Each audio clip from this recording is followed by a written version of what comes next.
Hello, everyone. Welcome back to the Creative Tavern. My name is Chris. I'm a concept artist in the entertainment industry. Been there for about like 10 years.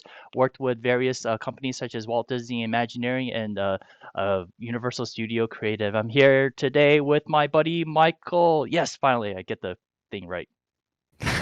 Good job, Yeah, Chris. thank you. Hello, everybody. My name is Michael Welker. I am a semi-retired creative producer, also hailing from the location-based themed entertainment industry, aka theme parks, where I've worked with Chris. I've worked at both Walt Disney Imagineering and Universal Studios, most recently on Super Nintendo World in Osaka, Japan, where Chris and I both worked. After that project, um, the pandemic obviously happened, and Chris and I found ourselves not on any big project at the time and said, like, hey, let's do our own little project.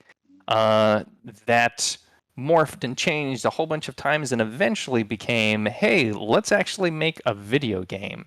Neither of us have ever made a video game before. Let's learn how to do it. And not only that, let's stream the project live on Twitch.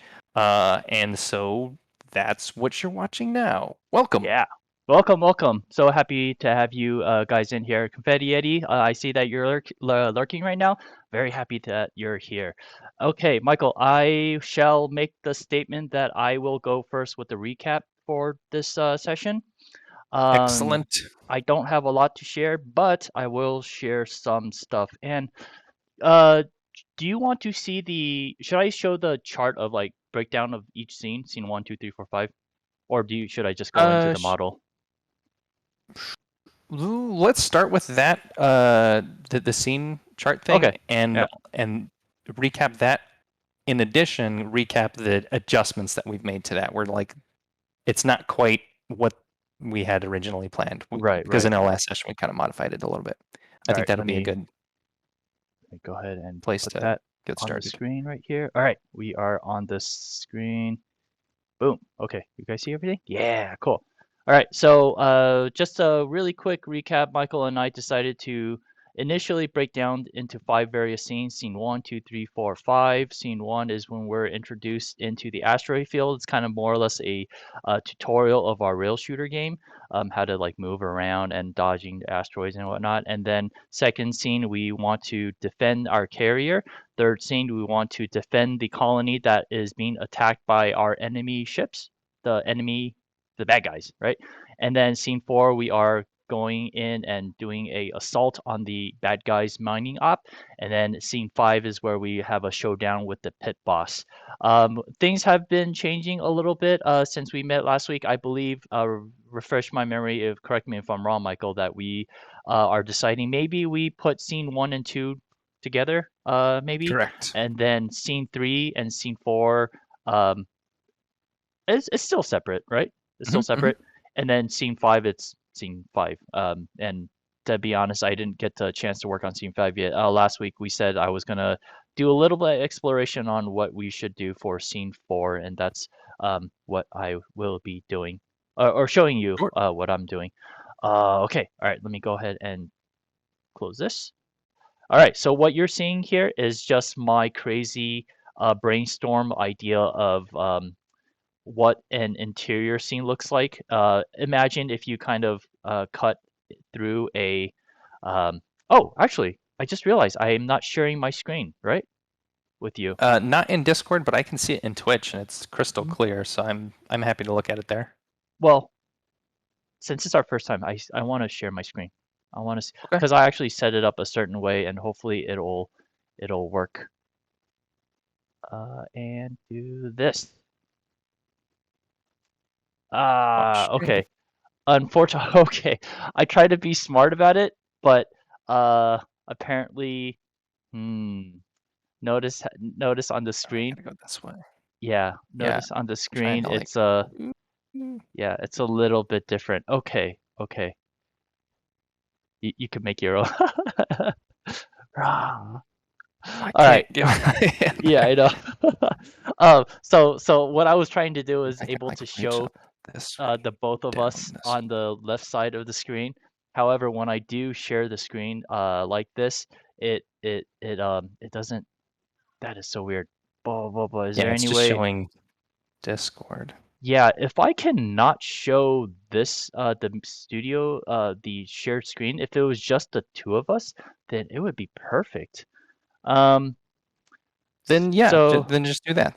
J- Just all right. I'll just look at whatever on the Twitch stream. You just have Okay. to bear with me that I'm going to be a little bit delayed Oh, behind you. got it. Got it. Okay. I apologize for that. I'll see if I can find a workaround for that. But for now, just to keep it more visually friendly for our viewers, I'll just keep it the way it is currently.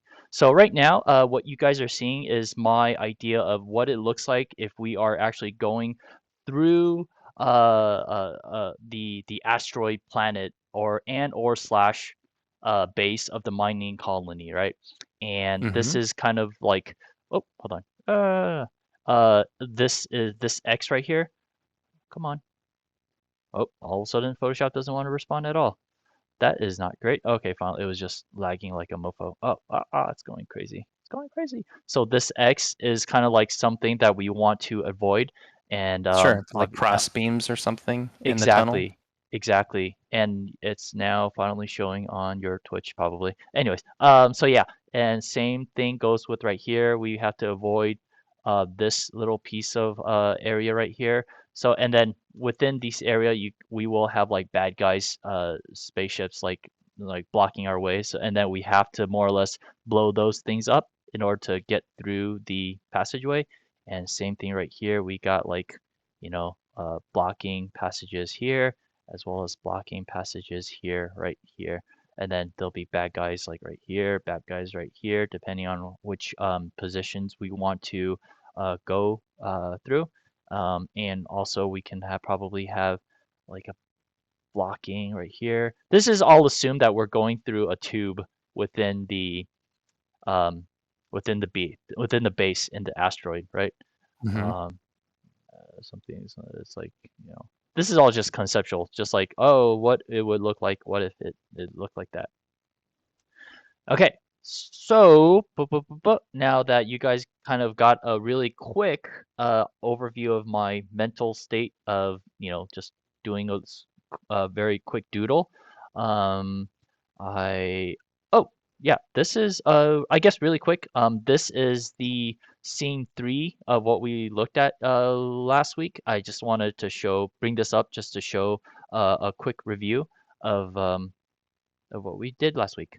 And basically, I created the initial mothership, and then from here we go from one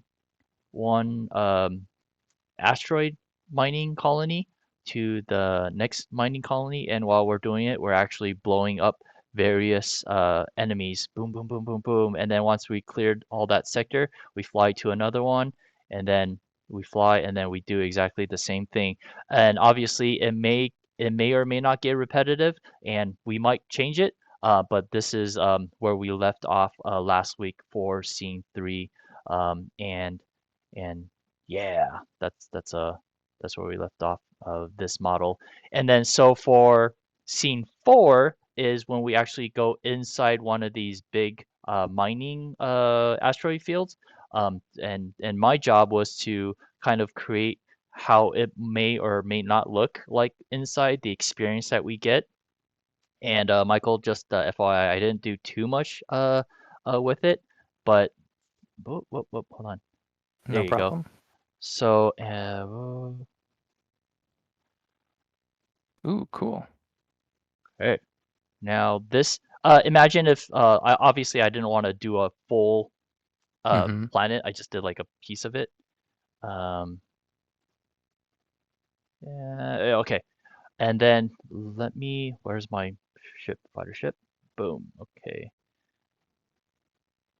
And so, I created 3 different types of interiors, and you'll see what it looks like. But essentially, I've kind of like created this very Star Wars-esque, like going inside of a not a planet but a comet, and then Mm-hmm. it's like going through here, and then when we go through here, like these guys will pop up, and they'll be like I didn't animate it, but these guys that's hiding, they can like, hey, what are you doing? You know, show up from the side. as we are Oh, flying cool. towards inside um, the space. And this is just a very, very quick, model of trying to show what it looks like, going through a small tunnel with bad guys there. And then we have Yeah, to this is like, awesome. I love it. yeah, I'm glad you like it. Thank God.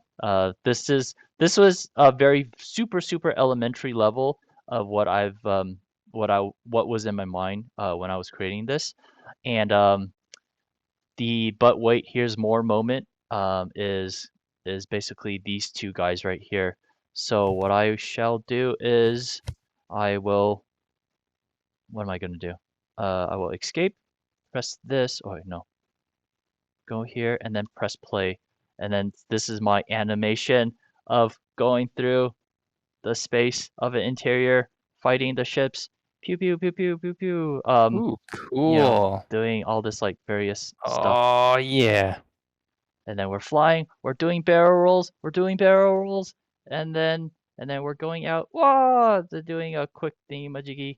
Um, and then we fly. We're still flying. Oh crap! I just realized I forgot to turn on the the the EV render, and now we're at this other space, if you will, and then we're actually going to fly through it as well. It's just like various architecture designs that we can explore, but going Hmm. through the asteroid, it just and I apologize, I didn't put any bad guys in here yet, That's okay. but this is kind of like the cool feel that I want our game to have, like just going through like the space and going through obstacles that will be Yeah. in front of us, and we have to shoot at those obstacles in order to not, in order to survive. And so yeah, okay, so that is more or less the end of the animation. But what I want to do is play this in the render setting. Um, Sorry guys, this will take some time. How are you doing, Michael? I'm good. I'm doing great. Yeah, This is awesome. Like I love what you've done so far. This is really cool. And I'm cool. envisioning the final fully rendered version with all the kind of like pipes and Hmm, infrastructure and hmm, things hmm. of the internal innards of the asteroid. Right, Um, right. and from a design perspective, there is oh, so it looks like the more rendered version popped in Yeah. on the stream. So I'll hold that thought, but I've got a design note.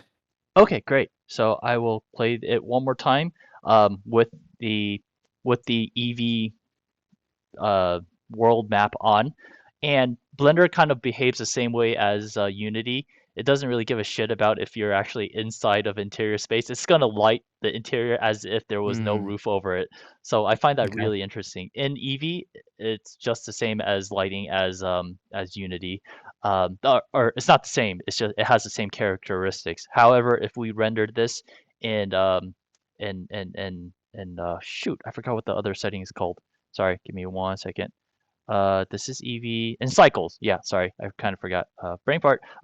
If we render this in cycles, then it would actually do the whole calculation of the various bounce of the light, and it's a lot more accurate. But because EV is more of a game Mm, engine orientation, it's very, very hmm. similar to Unity. So I will go ahead and press play now, and you can see that there's like we're flying through like the red dots. So weird. It's doing that. Yeah, forgive the lighting, but essentially this is more or less the. Actually, I shouldn't even say more or less because this is not how it's going to be lit in the final way. I'm actually glad that we saw this in without the texture because we can actually see the geometry that we're flying through. We Mm-hmm. we actually see it in a better view of it. Now we're actually flying through this other interior space. And sorry, it's a little bit slow. I'm not full disclosure, I'm not an animator yet. I've been basically doing a lot of modeling, but I never really animated anything. So this is the first time, or not the first time, but one of the many few times that I actually animate anything at all. So hopefully it's good. Yeah, Uh, this part's great. I really like this. The yeah. shape of the of this repeating pattern is really interesting. Mm. And then we could have as many different interior shapes and designs as we want to give Sure. it a little bit more variation. But yeah, what are your let me go ahead and just go back. What are your design notes?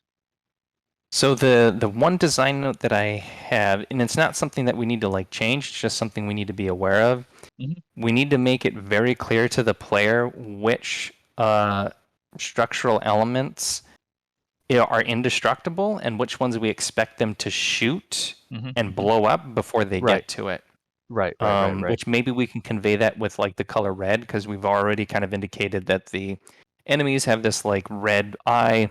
Hmm. Maybe there are certain structures that have like a red paint job or some kind of like Sure. uh, red tint to them Right, that we only use when, hey, this is a thing that you can shoot and blow up. right.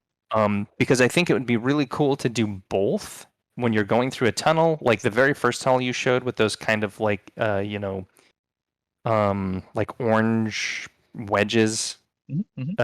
sort of like half the semicircle wedges. And you're kind of like flying on one side or the other. Those I think should be indestructible. That would be really cool to like force the player to have to like, okay, I need to. There's one coming up on my left. I need to weave to the right to get around Right, this one, and then there's one that's coming up that's kind of taking up the top right corner of the screen. So I need to go down to the bottom left corner to avoid that one. I think that right. would be really cool. But Yeah, it would be yeah. neat if in another one there was some kind of element that was blocking the entire tunnel. So if you Hmm. didn't shoot it before you got to it, you'd crash into it and then take Right. damage. Yeah. Um, so yeah, that's my one design note. Other than that, I think the rest of this is. Oh, actually, I guess I have one more note. Uh-huh.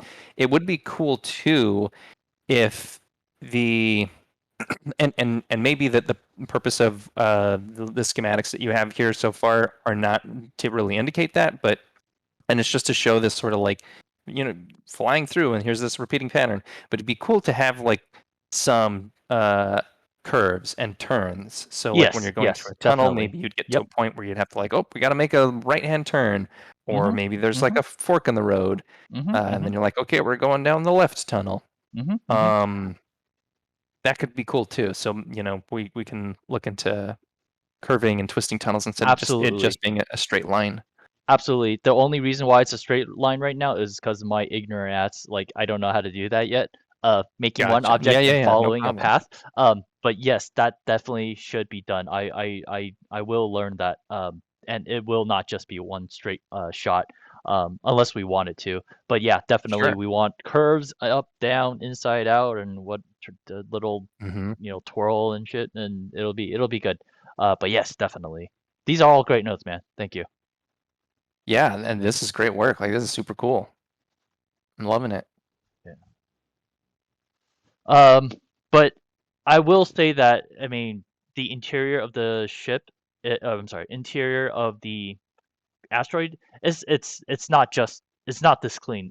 I'm going to add like asteroid rock details is going to be in there. Yeah. There'll be like other structures in there. It's not just a tunnel. It won't be just a Hmm. tunnel. It's not as boring. This is just me to convey to you and the world that I want the feeling of going through something, going through an environment, having that, vroom, vroom, vroom, like passing through various sections of the room, that it'll look very, very fun and Hmm. Hmm. exciting.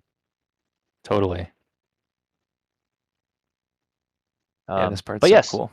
yeah, that's what I did this short duration between Sunday and Wednesdays. Yeah, I know. Yeah, I That's was just always like, the oh, tough one. It's hard to yeah, get yeah, something worth yeah, sharing done yeah, in such a short amount of time. yeah. But no, But this I is will. great, man. Good Nice, work. nice. Thank you, thank you. But yeah, so that's about it on my end.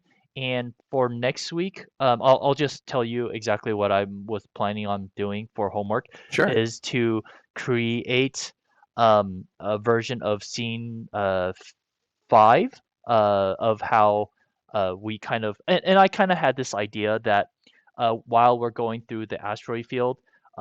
Inside the asteroid, we actually therein lies the big bad pit boss, and then all of a Mm-hmm. sudden, electricity or some sort of explosion happens, and then the the asteroid that we're inside of breaks into like three parts. It breaks apart, right? And then we're back in space again, and then that's when it's revealed that the pit boss is actually sucking energy from various parts of the asteroids that's still Mm. connected to it, and then we have to destroy those various asteroids. And that's just something I want to do a little bit exploration as to how that Sure. might look and feel. Yeah, please do. Yeah, Yeah, I'm yeah, looking forward to seeing how that shakes out. me too. Me too. I have that idea, but actually executing it is a whole different story. Yeah, exactly. It's Okay, easy to dream so stuff up. It's hard to make yeah, it happen. yep, exactly, exactly. All right, I'm going to stop this, and I will let you share. Um, actually, Cool. I don't need to give you the ball, because Discord lets you take over Doesn't anytime. yeah, doesn't do that. Doesn't have that Yeah, silly that's cool. restriction of like, oh, you can't share your screen. Yeah. All right, so I'm going to start with yep, the backup, just to kind of do a little bit of a recap. Here we go. So here is the game running in Unity. This is sort of like what we've gotten so far. So we've got enemy drones in there. I can shoot with the ship. I can shoot these things and blow them up. Shoot that enough, and then there it goes. I can move the ship with the WASD keys. There's a scoreboard up in the top left.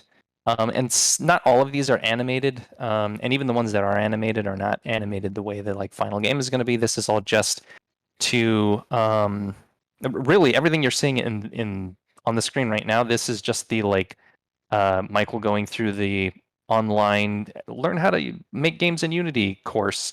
This Yeah. is just the file, the project that I've been using to um, learn how to make a rail shooter. So the actual game that Mm-hmm, we're going to make is going to be in a different project file. You see different things happening, all of which mm-hmm, is mm-hmm. actually going to be in space.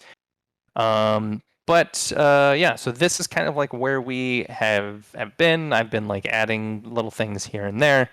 But as of like last week, this is a pretty close approximation to what we had completed. There's our nice big pit boss. Yeah. And Michael, take a look at the Yeah, stream. Look how smooth yeah, it I is. know. It's Look how smooth great. it is. It's so smooth. Everything that you've been doing, the stream did not do any justice because, it's Yes, the it was so frame rate was so choppy. bad. Yeah, yeah, and Yeah, I know. it was so bad on Zoom. But now we're on Discord for some odd reason. It feels so much better. Yeah. Yeah, it's looking really good. So much Yeah, smoother. You can super super and smooth. this is giving you a much better flavor and feel for what the game is actually going to be like and how it will Uh-huh. play and its pace and how it feels to actually play the game. Because when you're watching it at 5 or 10 frames per second like that, it's pretty hard, choppy. It's so choppy Sure. you can't even really tell. You can see kind of like visually like what it's going to look like, but it's not much better than just looking at like screenshots. Right, So right, right. that's great.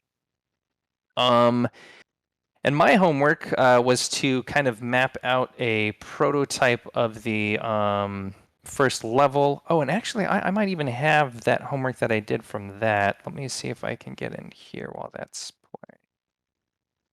Oh boy, where is my stuff here? Scenes. Maybe not.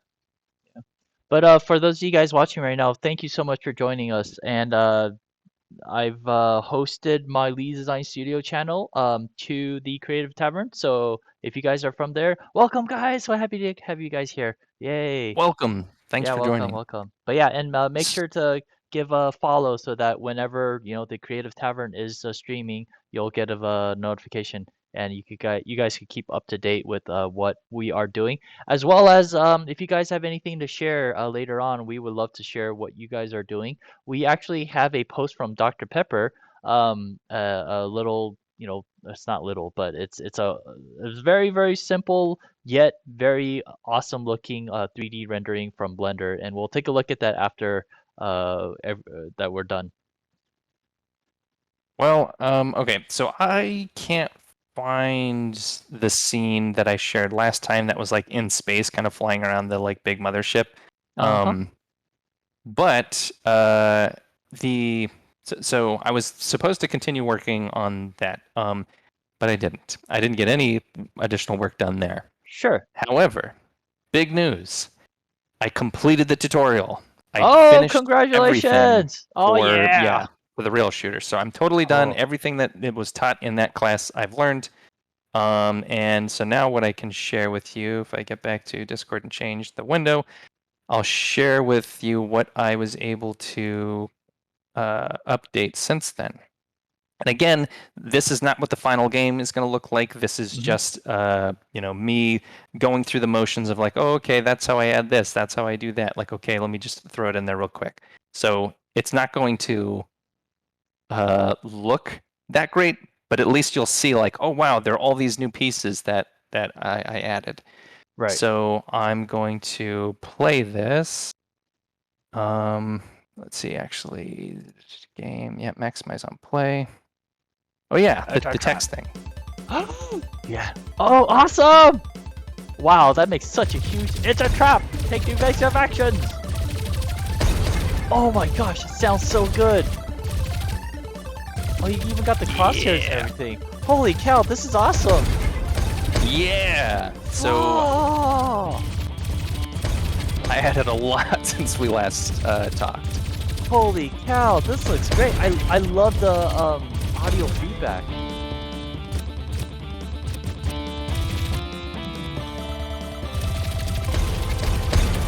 That is so cool. By the way, nice looking skybox. Oh, thanks. Yeah, so that's another thing that I added was the skybox. I just got this off of like Unity's free assets or whatever. So I added that in there. There's also post-processing has been added. Some of it I think looks kind of janky because I didn't adjust it at all. I just like turned it on. So there's like bloom and ambient occlusion and motion blur, which you saw a little bit of right there when we were moving kind of fast. Yeah. I also added this crosshair that you can see out in front of the ship, which makes it a lot easier to see where you're aiming. Obviously, the laser blasts now look much cooler with all the post-processing because you can tell that they're, emitting light. Yeah. And they've got their own sound effect that can play. That sound effect sounds so good. Yeah, it took me a long time to find one that fit. And this was the best one that I found so far. I've got a bunch more that we can kind of play with, but that one I was like, ooh, that sounds juicy. Nice. And I also added some royalty-free music. Again, just not necessarily what I think is the right fit for our game, but just enough to be like, oh, here's, proving to myself like, here's how I can get music to play on loop in the background of the game. Right. So yeah, so there it is. Well, yeah, the rest of this, it's kind of just flying through kind of an empty level, but I'll play that again for you. That is so awesome job, Michael. This is freaking awesome, man. Frack. Thanks. That's a trap.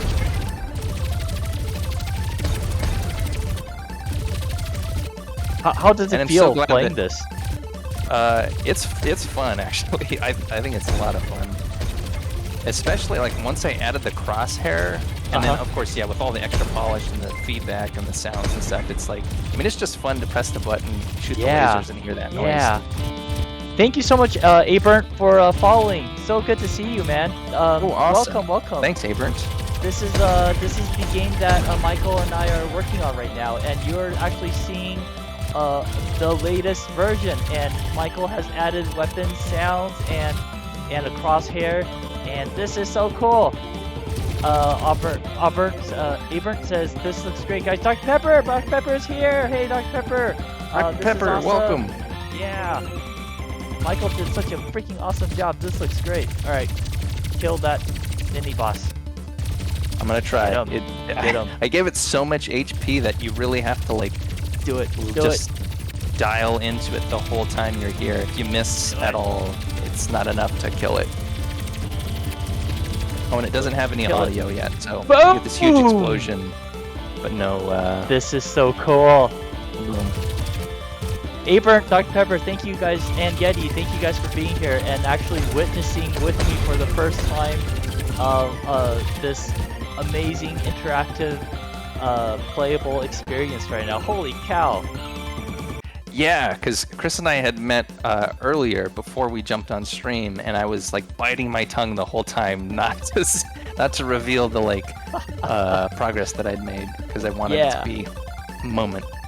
Dr. But Pepper yeah, asks, "This is crazy. Who added the music? Great choice. Very nostalgic." thanks. I'm glad you like it. Yeah, that was me. I've acquired a whole bunch of royalty-free music, like licensed music, over the years through various like humble bundles. Uh-huh. And I was kind of going through those, and this one I was like, oh, that's fitting enough. That's appropriate for this pace. This is so cool. My gosh, I can't wait to play our game. I'm so excited, dude. Dude. Yeah, right. Can you just imagine like what this is gonna look like in space? Yeah. And I totally agree with Dr. Pepper. The song itself might not be like 100% appropriate, but the feeling, the excitement, the blood pumpingness of it all, I really like it. It's very energetic. And I agree, it's Yeah. very nostalgic too. Well, I mean, if we like it enough, like we could certainly use this song in the game because I've got the licensing rights to use it. Nice. But a couple of things to kind of talk about, I guess, in terms of like what I've added. I'm going to stop playing to kind of show you a couple of things. If I go back into the scene here, so the crosshairs is actually, this is just like a 3D object that's kind of just like floating out in front of the ship. So I just Oh, attached it okay. to the ship rig. Uh-huh, I uh-huh. probably need to do some things to make it not show like shadows because there's a couple Oh, parts sure. when I'm flying around where you can like see the shadow. Mhm. Or maybe attach it to the actual HUD because like if I oh whoops um, Isn't there a way where you could just click "Do not project shadow" oh on the probably assets? Yeah, I that think sounds about right. that's a thing in Unity, I think. It's like you could tell it to not give it any shadow. I think. I'm Yeah, not probably. 100% sure. um yeah, because the other thing that I could do is just add it to the HUD here, but the reason I didn't do that is Mhm. because I really wanted the player to, well, there are two reasons for not doing that. One, I couldn't really do that without like confusing the player. Because if that is just locked, because if I actually like, I'm gonna play this again, but I'm gonna mute it because I'm gonna be talking. If I play this again, if that crosshair just stays in the middle of the screen while the Mhm. ship's moving around and shooting in these different places, that crosshair is not going to actually be aiming in the right space, in the right place. Oh, I see. And the other reason is because the ship is moving independent of the camera. When it moves off to the like right hand side, you can Uh-huh. see the two different like offset crosshairs create that parallax effect that let you know that kind of give you an indication of the direction of the shots. And then if Uh-huh. I move to the other side, that parallax effect is reversed with that like the little crosshair that's on the inside because it's Mhm. further Mhm. away. Mhm. It's Mhm. giving you a more accurate three-dimensional understanding of where those lasers are going to be shooting, That's pretty badass. which is the reason why I did it that way. That's pretty badass. I like it. So there's that. And the other thing that was interesting about doing that, though, is I found out that there's a pretty hard limit to, at least the way I have it programmed right now, with where you can aim. I'll show you when I like the plane's about to point down at this boss. If I'm all the way in the top, like I'm pressing up to the top right corner. That's as far as I can go. Which Uh-huh. means if there's any enemies to the right of where the crosshair is right now, I actually can't Uh-huh. hit them. So I won't be able Uh-huh. to shoot anything on screen that isn't in like this Oh, range. sure, sure. Okay. That All makes right. sense? Yeah. You're boxed in or locked into a certain Exactly. window of target. Um, Bingo. Yeah. okay. There's kind Well, of I like mean, a smaller bounding box within the yeah. frame that Yeah. the player can only shoot within that spot. And now that can be changed. I can actually program it so the ship can aim to the edges, but the problem that I Hmm. have with that is it looks unnatural if the ship is like completely angled to the left but flying to the right. It looks like it's drifting, which can look a Uh-huh. little weird. Mm-hmm. Um, So there might be a need to tweak this, but that was just something that I didn't realize until I added the crosshairs. That I was like, oh wow, actually, that's why I can never hit those enemies on the far right Right, hand side, is because right, the thing can actually aim over there. right. So, I mean, we'll design to it. We'll just make sure our enemies are within that certain location. Yeah. Oh, and another thing that I did that is really subtle, but it does affect a couple things, is I moved the camera back a little bit to make the ship a little bit smaller. Uh-huh, uh-huh. And you can see right here, bam, the camera Oh, actually sure. Clips through collides the with the terrain, and yeah, eclipse. yeah, Yeah, that's actually yeah. the correct technical term. Which is also fine because we could just adjust the camera so that way it never actually clips with things. Mhm, But mhm. when I added the crosshairs, it felt like it was when the camera was closer, it was too hard to see the crosshairs. Yeah, So I yeah, wanted to move yeah. them. And even now, I kind of feel like the placement of the crosshair and like the default position here should actually be a little bit higher, like maybe just above the cockpit instead Ooh. of directly aligned with the cockpit. Uh-huh, uh-huh. Which Okay. means that the lasers, when they shoot out of the, because currently the way the lasers shoot out of the ship, they fire in a perfectly straight line out in front of the ship. If Uh-huh. we did that, they would actually angle upward a little bit. But I Uh-huh, think uh-huh. visually it might look okay. So I might experiment with that between now and next time, Sure, sure. because it's a little bit annoying when you can't see the crosshair when the ship is just sitting still. As long as Right. you're, moving around and stuff, Moving. like it's totally fine. Like you can always see Yeah. the crosshair and like, oh yeah, I know exactly where I'm shooting. Like I'm Yeah. shooting over here and stuff. Like, oh, okay, cool. And man, it made it so much easier to hit targets once I added that crosshair. Like, I can Right. even snipe those guys down there. Nice. Um, well, I don't know if I actually got them, but yeah, because there've been some enemies that I've found like that were across the map that was like, oh, now I can actually hit those. Like, oh, that's impressive. Right. Right. Yeah, So the this is crosshair great, added a lot, but man. maybe needs some adjustment.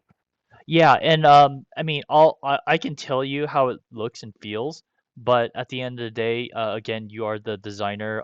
I leave it solely up to you, because you know how it feels when you're playing it and what functionally works. Because I mean, I could say, oh, it doesn't look right, but hey, if the design works, functionality works, I don't really care about how it looks because you'll be playing the game.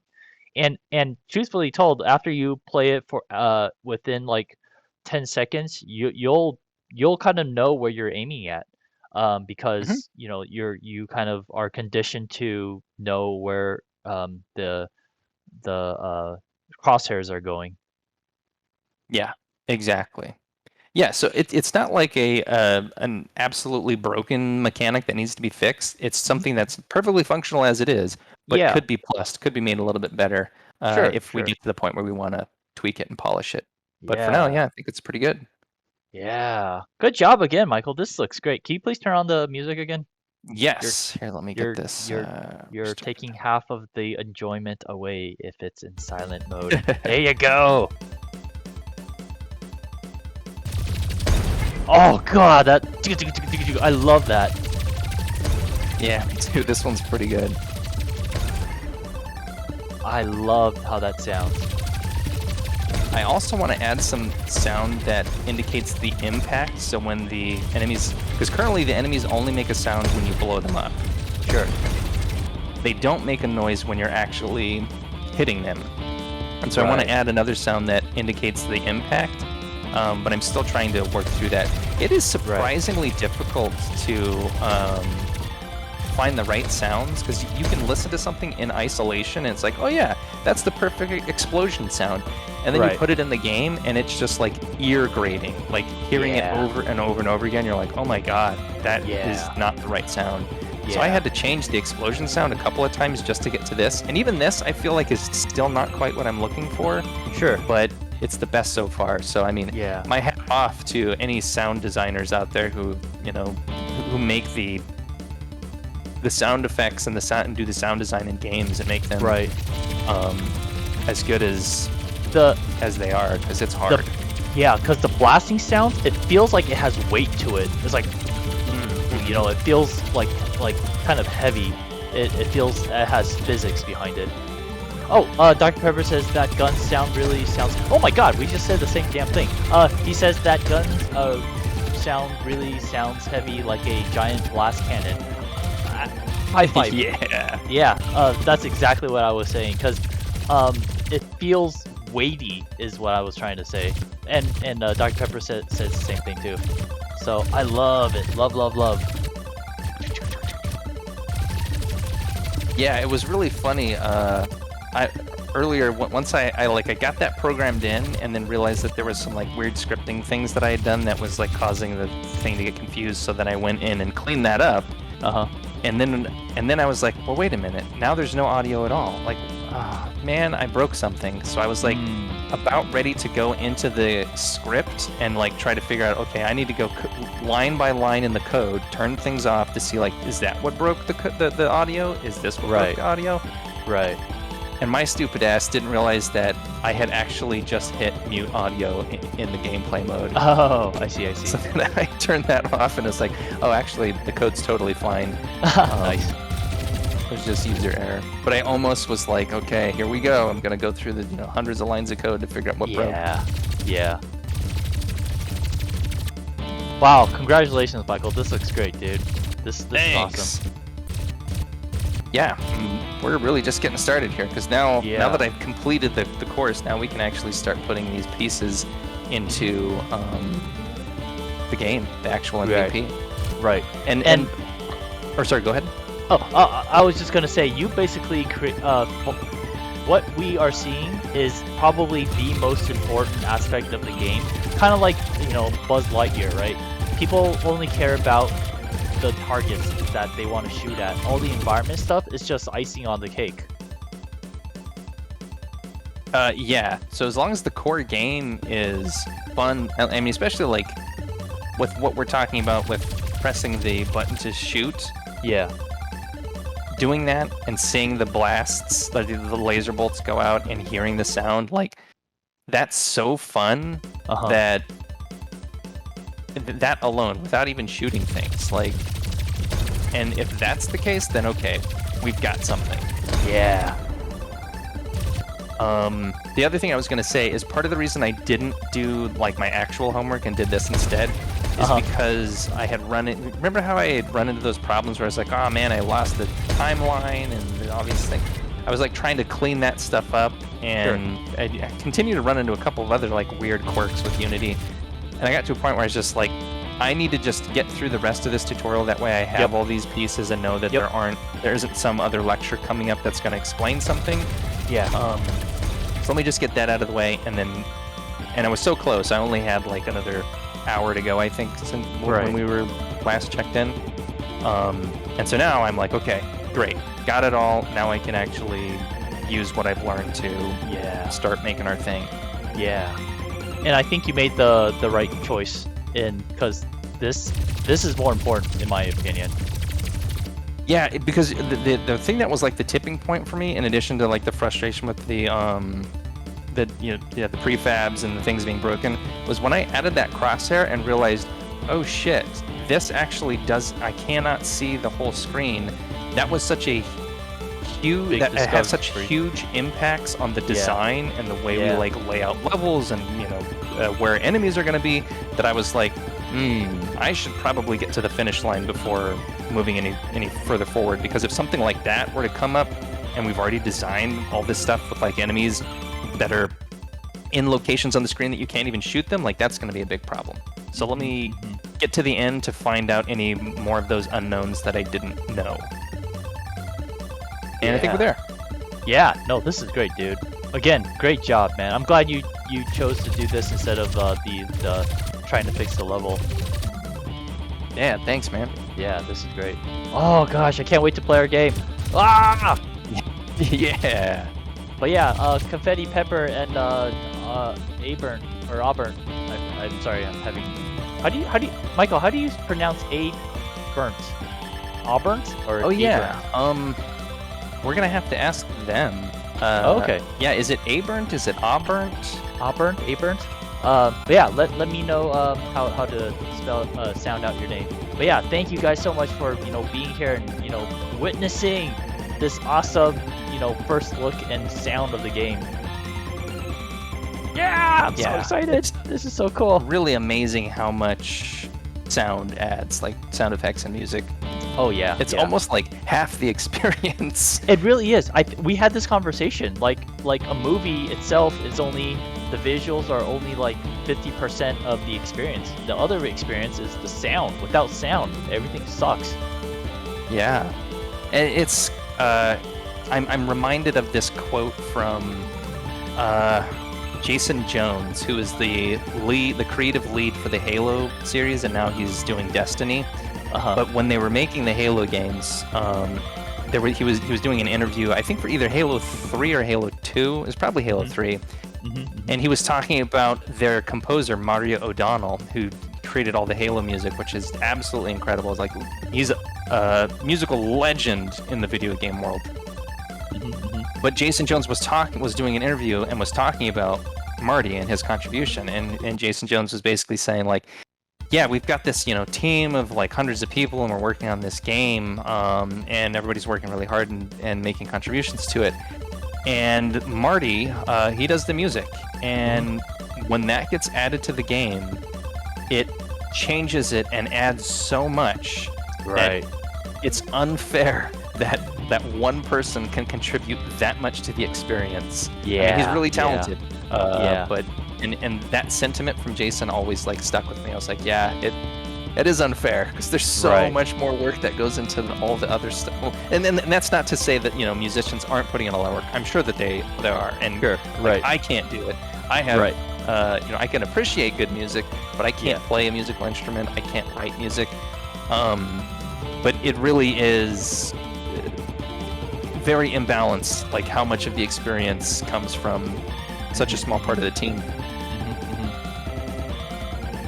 But yeah, absolutely agree. But holy cow, this is I'm very very blown away. And again, congratulations on first completing the course and also creating something so cool. It's super Thanks. exciting. Yeah, so like you can start really sinking your teeth into what this game is going to be, or like what the Yeah. potential is for us. Yeah. Ah, I couldn't kill it. Whoa. So yeah. So for next time, I will. Oh, I guess there's two things to talk about there. For my intention is for next time, I will, since I'm done with the tutorial, I can really dig into making the like level 1-2 combo. Right. It probably won't have.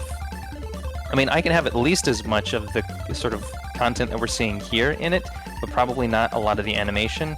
Sure. Sure. I can at least get like the layout of some of the level, the rail, some placement of things.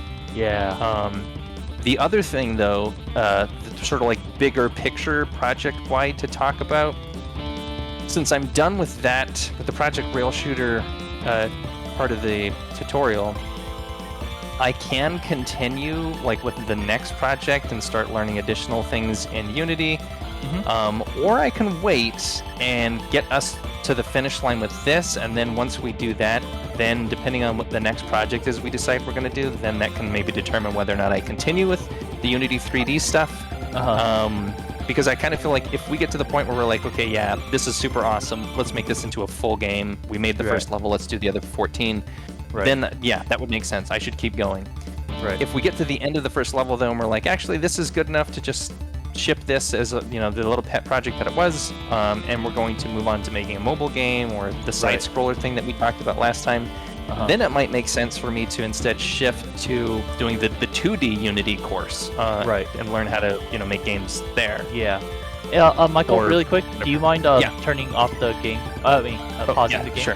Yeah, because it's hard to. I have a short attention span or a bad attention span. Like if something cool is going on, I have to really really pay attention to your voice instead of actually watching something so cool. But anyways, I think Can we what you stop were sharing saying. screen so we go back to talking Oh sure, heads? sure. Okay. Sure. Um.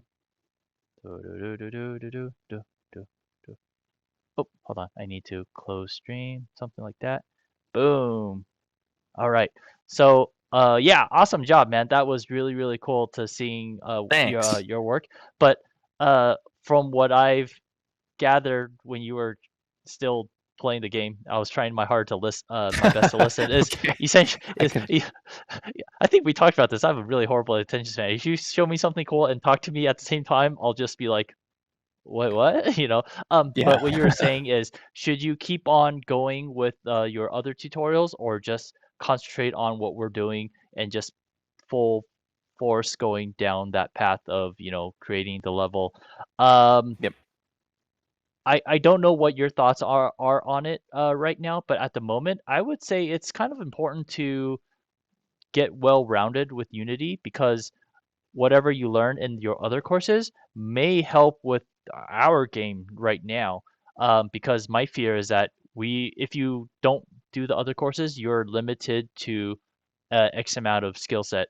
And the reason why you're able to get to where you are right now is because of the previous courses that you learned, as well, the knowledge that you attained from your other courses, the first two or three, Hmm. that you're able to create this.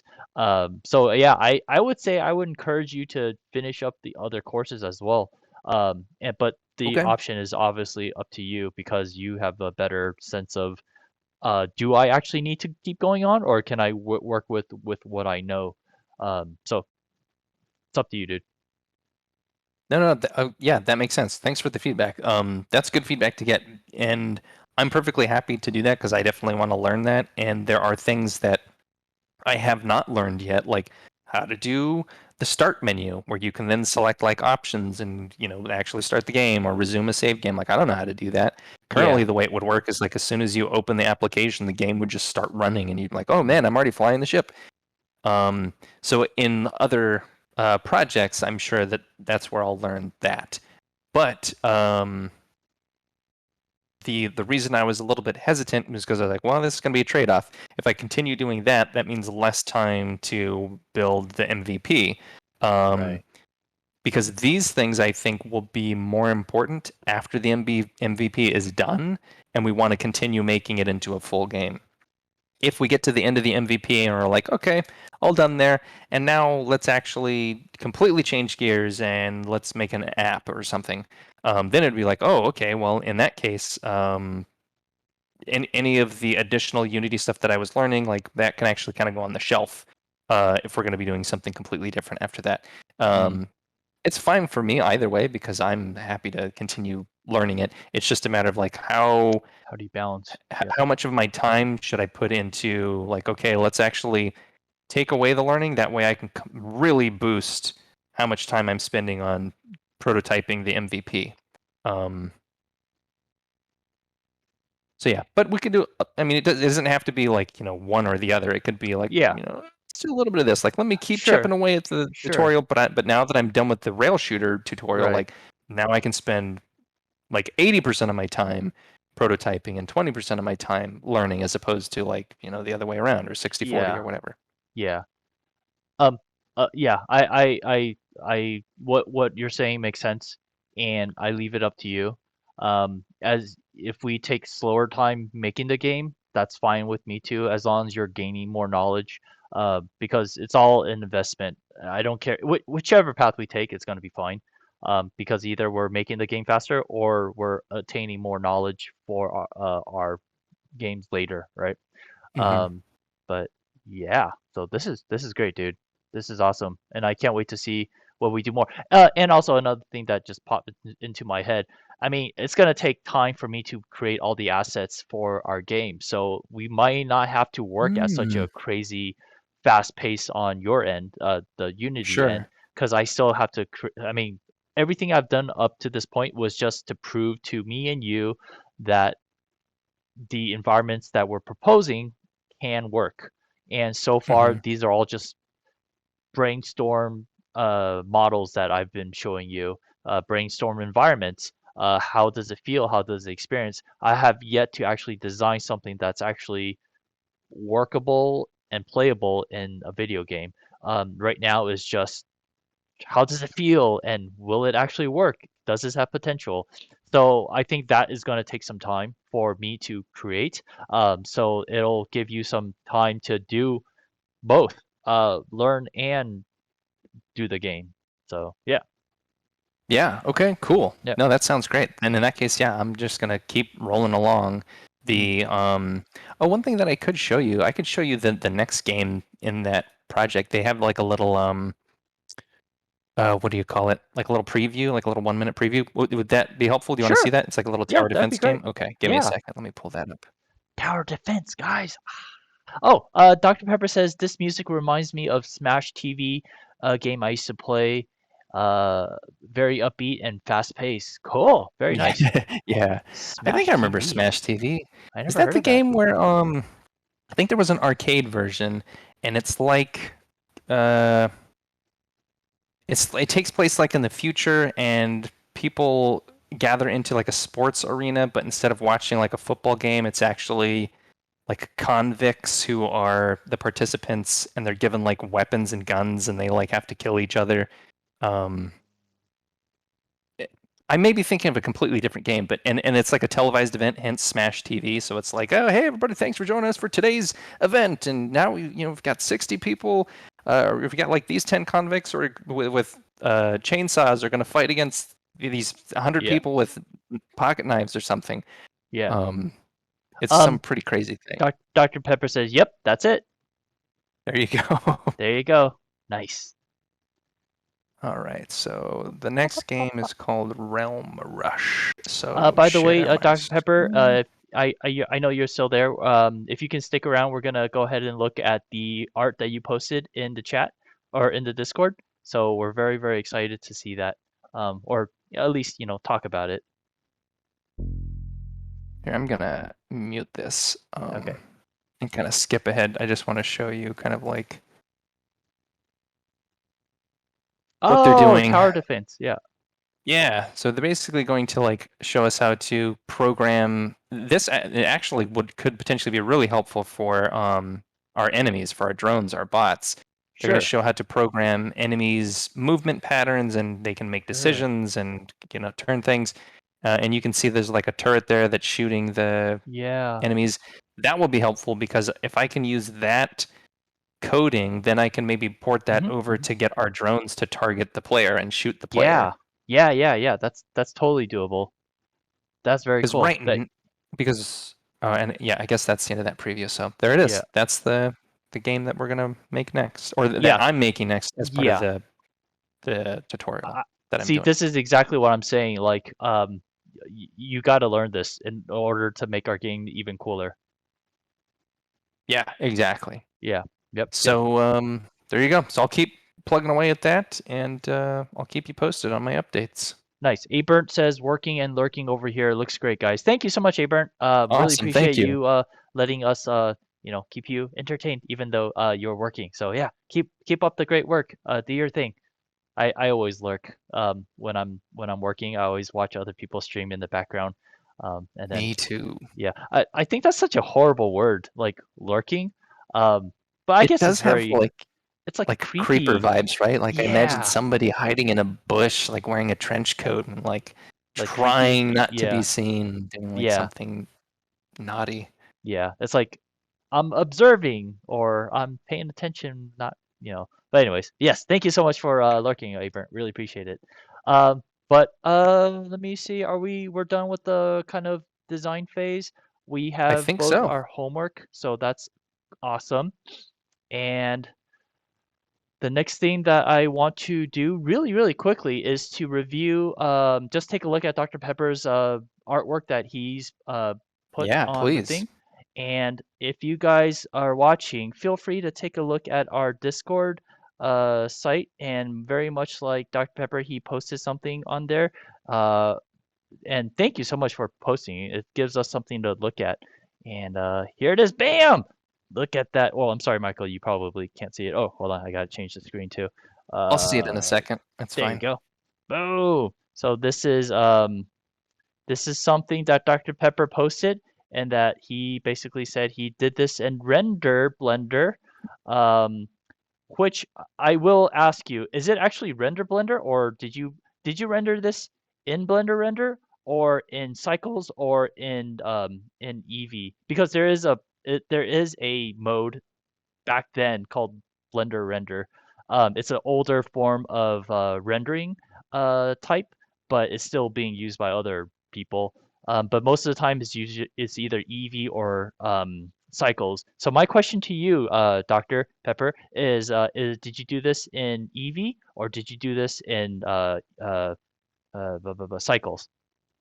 It's rendered in cycles. Awesome. Very, very cool. I wish, let me see if I could zoom into it. This is really great, man. I love your shapes.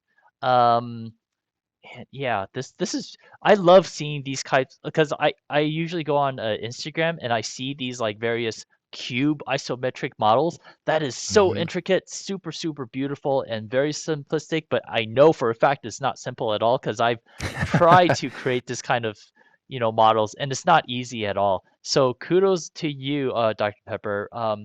Did you just create this for fun, or is this for like a personal project, or is it actually for work, or just for practice? I just use Blender Redder because I'm used to it. Ah, got it, got it, got it. But you render this in cycles. Cycles, Michael, again, is it's a method that it's a rendering mode where it's very, very accurate. Like if you put a light source here, and if you have object Hmm. here, it'll throw various rays onto the box, and it takes Mm, like multiple passes at making sure the direct light, the bounce light, the shadow, and wow, there's like it does cool. all this different types of calculations. So that's why Dr. Pepper is able to like Hmm. get all these like little tiny little cast shadows right here, Mm, contact shadows, ambient occlusion, and everything. So this is all looking very, very, hmm. very sexy, Dr. Pepper. Thank you again so much for sharing Yeah, this great with us. work. And This thank you is, for sharing. yeah, this is awesome. Very, very cool. So yeah, if you guys are interested at all, feel free to share, just like Dr. Pepper, and Michael and I will be more than happy to look at it online with you guys, give you comments if we have any comments. Um, yeah, Michael, do you have actually wait, Dr. Pepper says the legs are under that couch. I promise I couldn't figure out how to widen them, and it's just a hobby trying to learn so one day I can make it a job. And thank you. Oh, okay. So I think what he's saying is this part right here because I see the legs right under this couch right here, but I don't really see the legs right here. But he says that it's actually there. He couldn't figure out how to widen them. Well, I would say as a creative concept artist is that this couch, even though we can't see the legs, this is a futuristic couch, Michael. This couch is Hmm. actually Yeah. magnetic and it connects to the wall, so that's why it makes sense. It's giving us a futuristic vibe. In the future, everything floats, everything is connected magnetically, and so that's why it looks this way. That's how you sell it. Yep. Yeah, Yeah. exactly. Now I want Uh, that couch. exactly, exactly.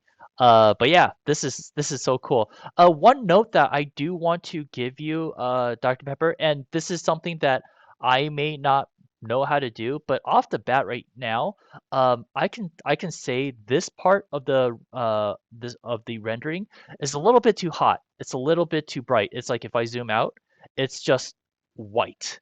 Um, if it's possible, and I'm not saying that I know how to do it, um, tone this down a little bit so that we actually do kind of see the crease, the edge right here, and not like super super super bright area right here. You probably have one light source right here that's actually emitting some light. Maybe it's actually inside the lamp right here.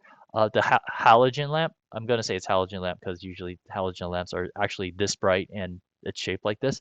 I don't know if the light is actually in here or if it's actually floating above, but currently right now it's super super super bright and very very very hot right now. So if you're able to turn tune how do you say it tone it down just a little tiny bit so that we can actually see the edges where the edges meet, I think that would be super that would be even better. That's just one note, and I mean, as is, it looks freaking great. Michael, do you have any comments about this at all? Uh, the one that you made about the hotspot. spot on. Yeah, that was the only thing Yeah. that I really noticed, and I actually didn't even notice that the couch on the right was missing legs until Dr. Pecker pointed it out. Um, but yeah, overall, I mean, I think you said this was your first uh, Blender render, right? Like this is the Yeah. very first one. Like that's Yeah. really impressive, man. Like I can't even do that. So yeah, good work. Good. Yeah. And I Seriously. and I like the color palette. I'm a big fan of the color green, and I think this is nice. So it's cool. Keep it up, Yeah. man. Keep going. Oh, so you like the is that why you for Reinhardt's skin you chose the Houston Y- The um Outlaws. the Outlaws because they have a green kind of stripe next to it? Is that why you like it? Yes, sir. I did not know you like green until now. That's cool. Yeah, I didn't. It's on and off between being my favorite color. And especially in design choices, I actually think blue is a more comforting choice. Um, but yeah, there's something about the color green that's just in this sort of like vibrant, bright, like plant green, like kind of this Uh green that I got behind me here. uh-huh, uh-huh. Something about that is just real nice. Nice. That's good. That's good to know, man. Dr. Pepper also says I made the couch a parent to the legs. I made the couch apparent to the legs, but when I widen Mm, them, it widens the couch as well. Oh, okay. You yep. you need to Unity does parent. that too. Yeah, you need to parent the legs to the couch, not the couch to the legs.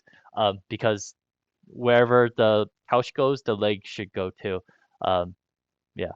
Another thing you could think about too, if you don't want to make the legs wider, you can push them closer to the edges of the couch. That way, from this camera angle, Yeah. you can see the legs, Yeah. and they're not completely tucked under Hmm, hmm. the bottom of the couch. But for design purposes, if you don't want to do that, then yeah, you can look at making them bigger. Yeah. But sometimes it's Uh, just a matter of like cheating the camera angle or something. yeah, just to make it look good. I mean, because the final product, I don't know what you plan on doing with this couch, Dr. Pepper, but if this is the only final outcome of your exercise, um, it honestly it doesn't matter what anything else looks like except what we see from this POV. Anything else behind it or anything else is not seen, it doesn't really matter because the viewer can't really appreciate it, right? But if you plan on actually rotating this couch in any way at all in other projects maybe, then that'll actually matter. But yeah, great job, dude. And Dr. Pepper says I love the feedback, and helps me to correct my mistakes. They are not mistakes, and definitely you're welcome. uh they're not mistakes. There's just things that, if you touch on it, and it'll get better and get better and better and better, right? It will be put into progress portfolios so I can see my progress over the years. Exactly. That's Great idea. That's a super, really good super idea. important. Yep. I mean, in about like 5 years, you're going to take a look at this model again. You're going to be like, man, I got so much better, right? Look at that hot spot. Now I know exactly how to achieve the same kind of feel, but not have it blown out, right? Hmm. So good job, man. And I think that's a great thing to do is have a progress portfolio every year, every single Yeah, year. that's so Yeah, important. yeah. All right. Let me go back to the thing. All right. So thank you again, Dr. Pepper. Um, let me go into this mode. Or nope, not yet. Nope. The stream has not ended. Nope, nope. There you go. I'm still getting used to the controls on OBS, so I apologize. No So problem, right dude. right now we have our Q&A session. If you guys have anything to ask me and Michael, feel free to ask, and we will be here to answer your questions. And while we're waiting for any questions, um, do you have anything you want to chat about, Michael? Anything at all on your mind? Yes, we can chat, but also in addition, I just want to say for the questions, feel free to ask us about really anything, but the top, like a couple topics to consider if you're curious about the theme park industry, what it's like working in the theme park industry, or you have specific questions about that, we can both talk about that. Between the two of us, we've got like over 15 years of experience. So if you're interested in that, we talk about that. If you have creative questions where you're like, oh, I'm working on a creative project, or how do I be more creative? You can ask us those kinds of questions. if you're here and you're really interested in the rail shooter video game or like what we're doing with that, feel free to ask about that. Or really anything else, or art. Chris can, Chris has got his own art channel, but we obviously welcome artists into the Creative Tavern to talk about any sort of things there. Mm. But yeah, so just food for thought. If you do have questions, there are a couple of topics to maybe get your creative juices flowing. Yeah. And Michael, ask me what my favorite color is. What's your favorite color, Chris? It's I black. You don't say. Wow, I'm Ah! so shocked by that answer. Yes, yes.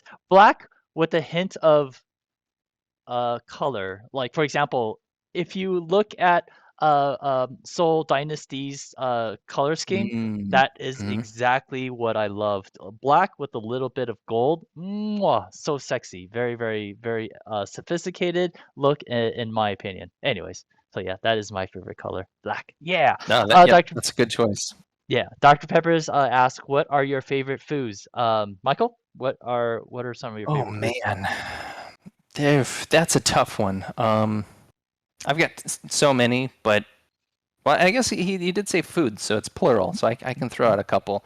I love hummus. I think hummus is amazing. In fact, that was one of the things that was like a real tragedy living in Japan for 3 years was the Japanese are just not into hummus. Like Mm. in the United States, you go to any grocery store, there's going to be a bunch of hummus in the refrigerated section.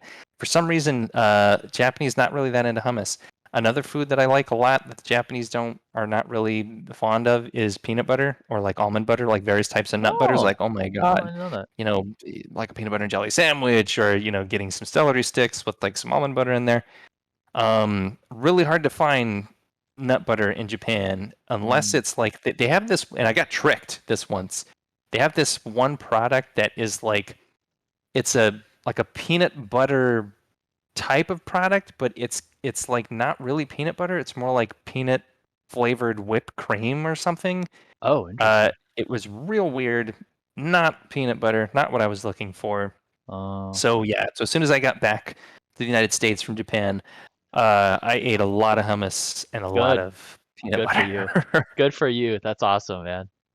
How about you, dude? I one of my favorite foods is Korean barbecue. I love the Mm, experience of it. I love cooking it. I love, you know, uh, ordering as much. I'm sorry, let me add.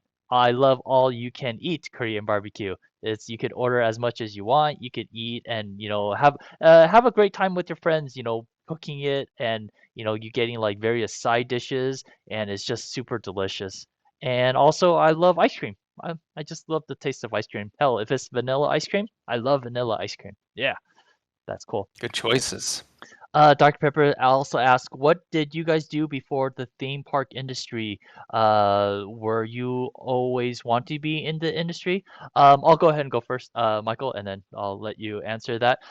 So what I did before I went to the in the theme park industry, I was actually in the architecture program here in the UNLV. I was planning on getting an architecture major and kind of following into the footsteps of my grandfather and become an architect. And then one day, a long story short, is that my mom asked me, "Do you like being an architect?" I'm like, "It's okay." And then my mom was like, "Do you want to do more artsy stuff?" And I said, "Okay." So I went to art center, got an illustration degree. And then once I graduated, '08, that's when the recession hit. Bam, everyone lost their job. No one was hiring. And then I moved back here to Vegas, and there was actually a video game company here called Petroglyph, and then I got hired as a concept artist, and I did a lot of bunch of concept art for a game that never came out. Sadly, that's what happens with a lot of video game companies.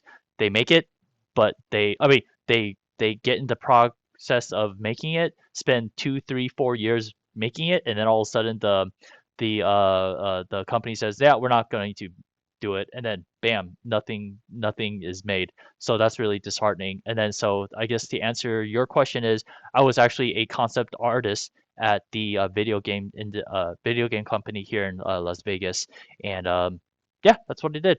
Um, but you might be thinking, oh, you have experience then.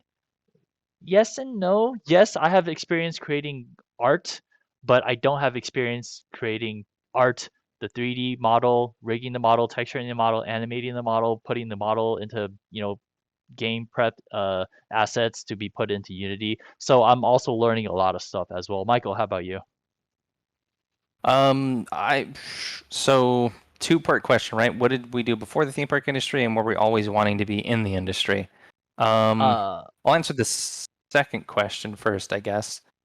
No, I didn't always want to be in the industry. Well, when I was a kid, I loved theme parks, especially Universal Studios. And part of that reason for that is because when I was a little kid, I saw Jurassic Park. That movie changed my life. I knew right then and there, like, oh my god, this is what I want to do with my life. Going to that theater and having this experience of like seeing dinosaurs in real life, as you know, as far as I was concerned as a little kid, they were real. And I was always a huge dinosaur fan as a child. So being able to like see these creatures brought to life, I was like completely smitten with the idea. So from there, like Steven Spielberg and Michael Crichton became my heroes.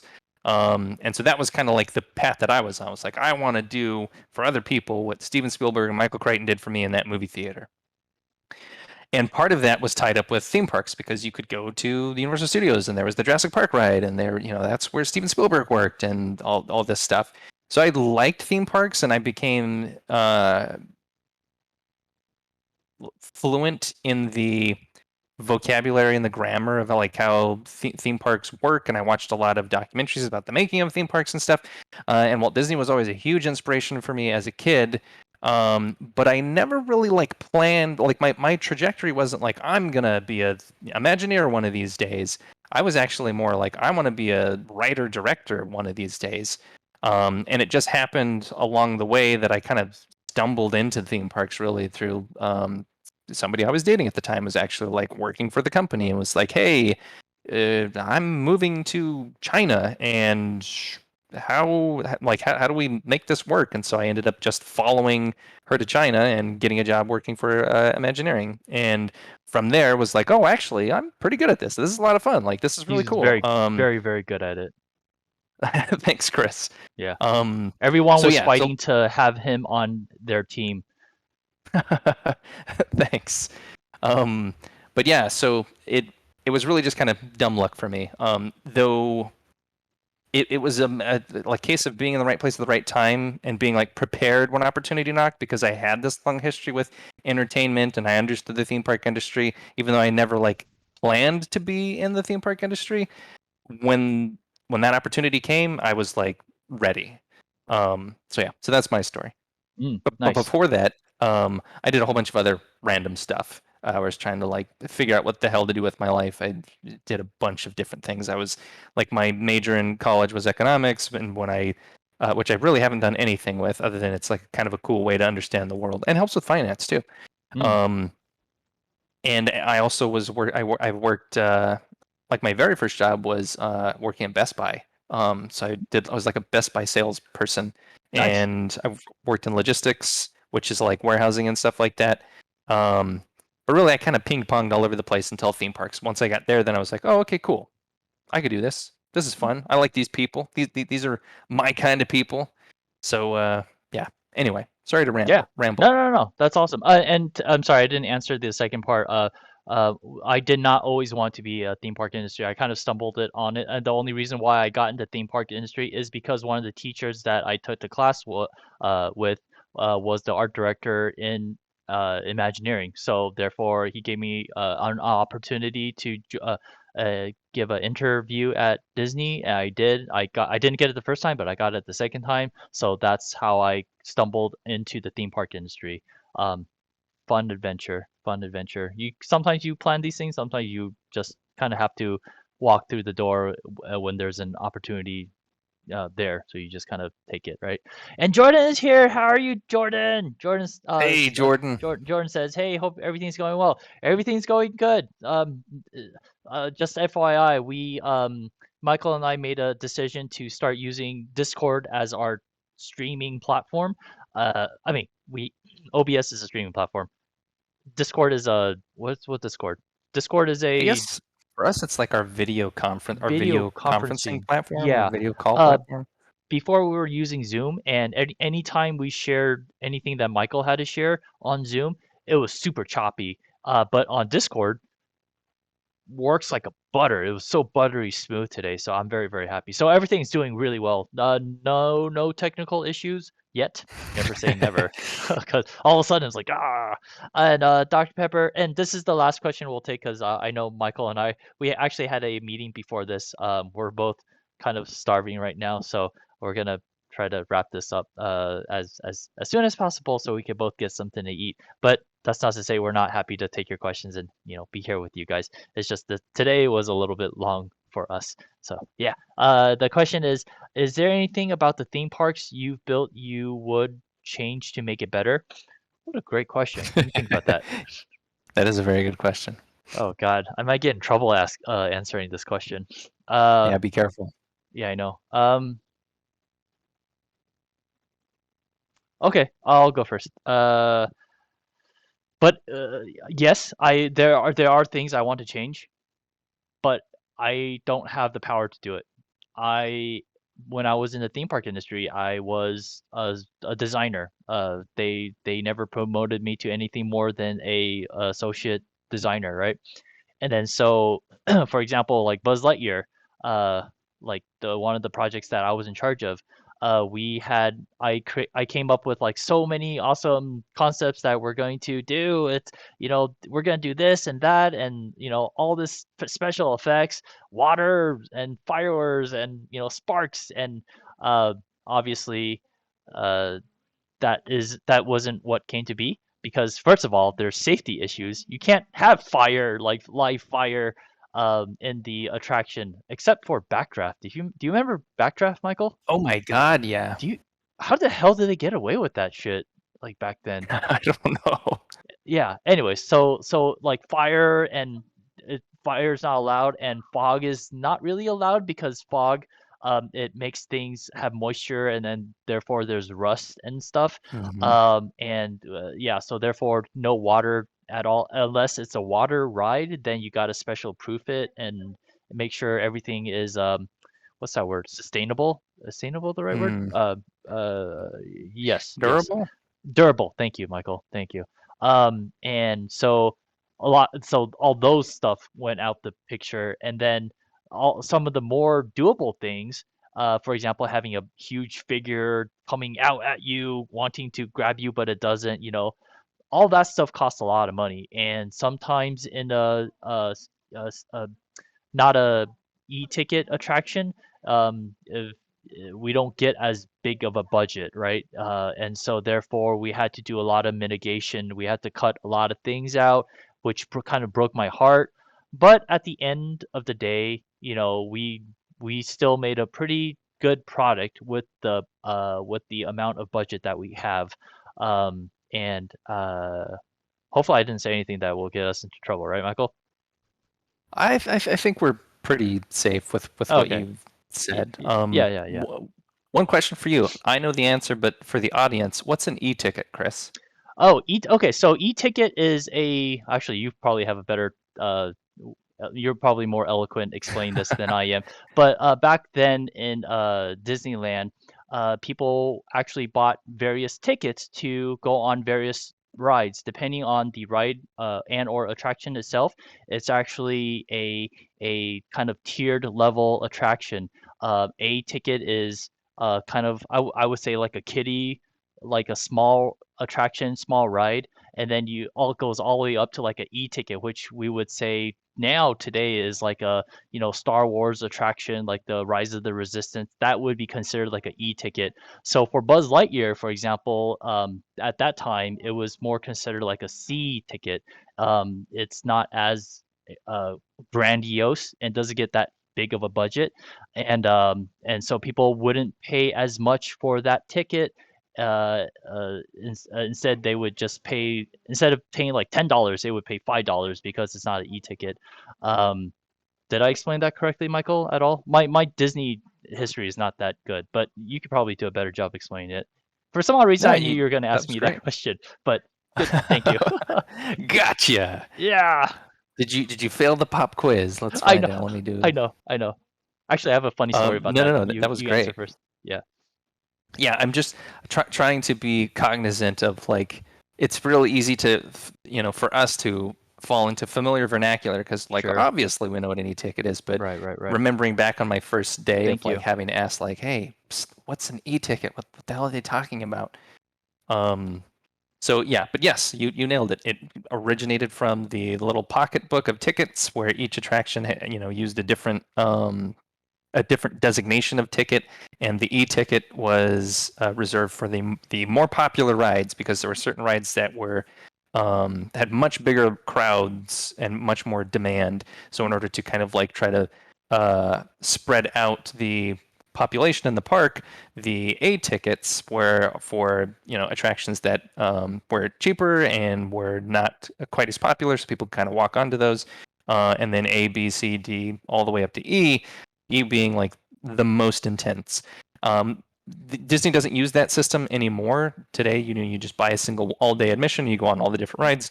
Hmm. Um, but in Imagineering, we still use that term to describe the sort of scope and ambition of the ride or of the attraction. So if somebody says like, "Oh, this is our big e-ticket," you know that that's going to be like the big thing that you're working on for that land or whatever. If you say something like, "Oh yeah, this is a D ticket," that's like, okay, that's a Hmm. pretty impressive attraction. It's not going to be quite on tier with something like a Star Tours or whatever, but Yeah, it kind of gives you this range of right, understanding at like instantly like, oh, that's what this kind of attraction is. right. um Well said, yeah, man. Well said. For example, thanks. like budget wise, an e-ticket would get $100 to make their project happen, but a C ticket would get maybe $25 instead of $100 because the people upstairs feel like, oh yeah, if we invest more in this e-ticket ride, more people would go see it, and therefore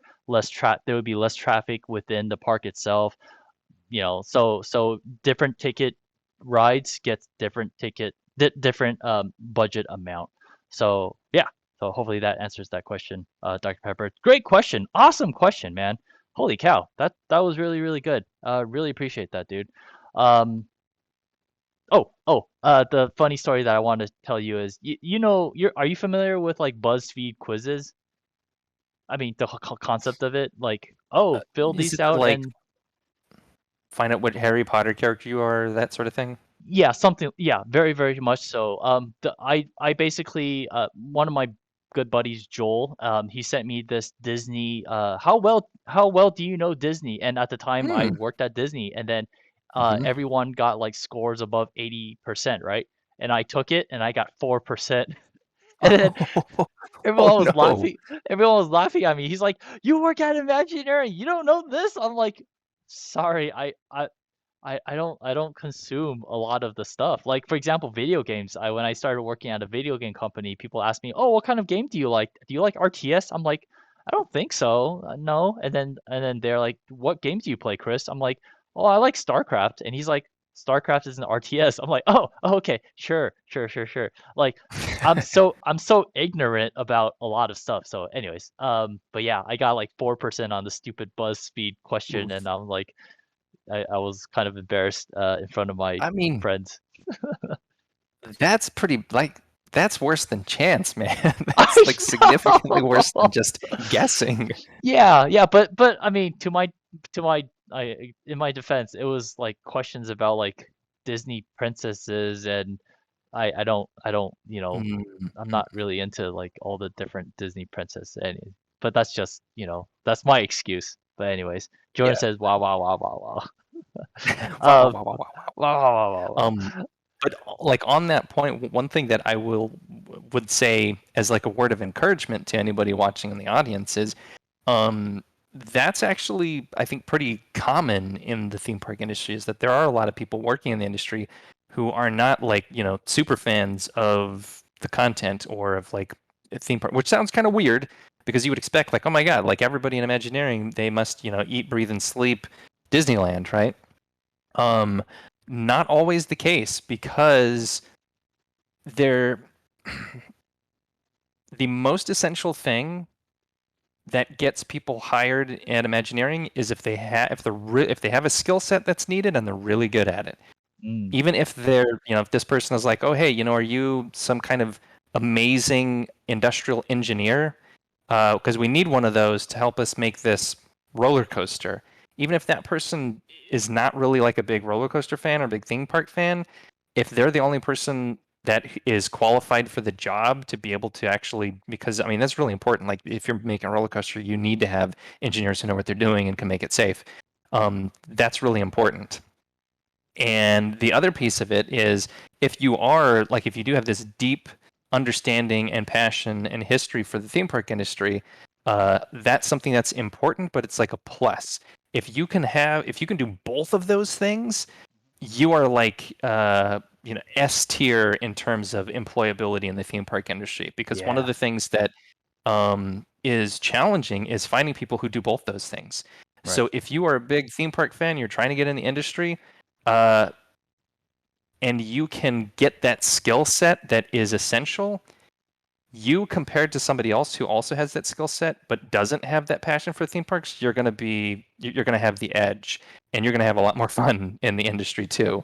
Yeah, exactly. So as just a word of encouragement, if you are that person who's really passionate and wants to get into the industry, just get that skill set, couple those two Hmm. things together, and you'll be a tour de force. So Yeah, that's my yeah. advice. That's a great point, Michael. And I'll just add to that. For example, be great at what you do, and be a kind person, because everyone likes to work with a kind person versus someone who's really good and who's a bit of a snob, right? Who kind of a knows it all attitude. And also just be good at your job. If you get in, there's always time to learn that IP, whatever that IP is. Because when first got hired, I didn't know a lot about Buzz Lightyear. I didn't really care about Buzz Lightyear. But once I was on the project, I had to get to know Buzz Lightyear a little bit more than I need to know, right? You got to do research. You got to, get up to speed on everything. So don't worry about not knowing the IP, because there'll be time for you to learn it. And I mean, if I could do it, trust me, you can do it too. Yeah. But Absolutely. yeah, so thank you guys so much again for being here. I really, really appreciate both of us really, really appreciate you guys, being on this journey with us. And I want to welcome you guys back on our next show, which is Sunday at 7 p.m. and just see some of the stuff that we will be doing. I mean, check out the homework that we come up with. Hopefully, it'll be good. Ah, yeah. But yeah, so, and you can find me on my channel below, twitch.tv Lead Design Studio. And and Michael, where can they find you? You can also find me. I've got a Twitch channel, twitch.tv/mlwelker. I'm not up and running there yet, but I will be hopefully soon. I'm thinking like in the next week or two, I should Hmm. start Hmm. streaming. I also have a book that you can get on Amazon if you want to support me that way. That's called Blockbuster Blueprint. It is a sort of like deep dive analysis of how story works and how storytelling in like big blockbusters like Star Wars and Harry Potter and that sort of thing. Oh, yep, Chris got on the screen there for you. Yeah. Um, so yeah, that's available on Amazon, both in paperback and Kindle. Yeah, and when I have more books in the works, hopefully will be out later this year. One about creativity, which is Sweet. perfectly appropriate for the Creative Tavern. So stay tuned. Awesome. Yeah. So thank you guys so much. I hope you guys have a great night and rest of the week. And Dr. Pepper says, I'll see you guys next time. Can't wait to see more progress. You guys are doing a great job. Thank you. And thank you for the feedback. Thanks. No problem. Thank you so much for posting too. And again, for anyone who wants to, for any artwork that you want me and Michael to take a look at, it doesn't have to be art. It could be anything at all, that you want us to take a look and review or anything. Feel free to go to our Discord again. Again, I will just post the social, and that will lead to various platforms on there. So go ahead and give us a follow, and see you guys next time, or not next week, but this Sunday, next Sunday, this upcoming Sunday. All right, see you guys. Take care. So long, Bye. folks. See ya.